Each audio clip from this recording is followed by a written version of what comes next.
Well, howdy there, Internet people. It's Bo again. So, today we're going to talk about a comparison that Biden made, and then an interesting interview that somebody decided maybe it was time to have, and basically run through some different views on some of Trump's rhetoric. If you've missed it, it's actually not something we've been talking about a lot on the channel. Trump has been using more and more inflammatory rhetoric.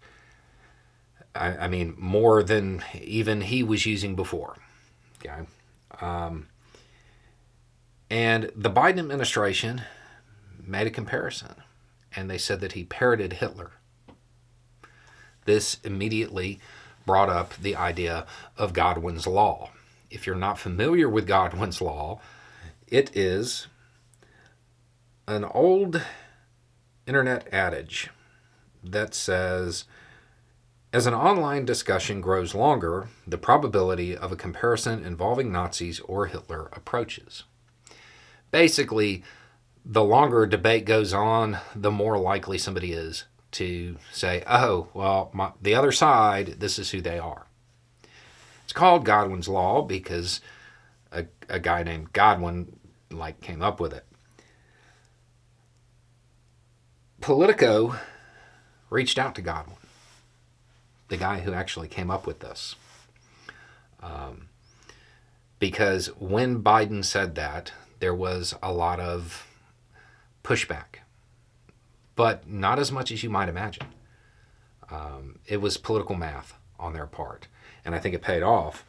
But here's an interesting piece of this interview, and I'll have it down below because it's actually much longer than we'll be able to go over. So to be clear, do you think comparing Trump's rhetoric to Hitler or Nazi ideology is fair? Godwin said, I would go further than that.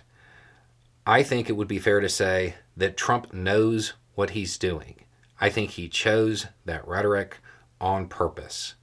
But yeah, there are some real similarities. He goes on later to say, you could say the vermin remark or the poisoning the blood remark. Maybe one of them would be a coincidence. But both of them pretty much makes it clear that there's something thematic going on, and I can't believe it's accidental. So, the person who formulated this adage that is at its heart saying, hey, don't make this comparison unless it's real, is saying it's real. Right now, you have a lot of people who are falling prey to the idea of, well, they're both the same. They're not. They aren't. And it is important to remember that. One of them is your basic status quo, centrist American president, which is exactly what everybody said he was going to be.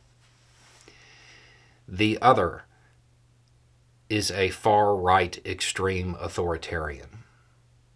They aren't the same. And it is very important to remember that. There's obviously going to be more and more conversation about this as it goes on, especially as Trump realizes he can get headlines from paraphrasing this guy. He'll probably do it more often. It's important to remember that rhetoric, it's not an accident. It is not an accident. Anyway, it's just a thought. Y'all have a good day.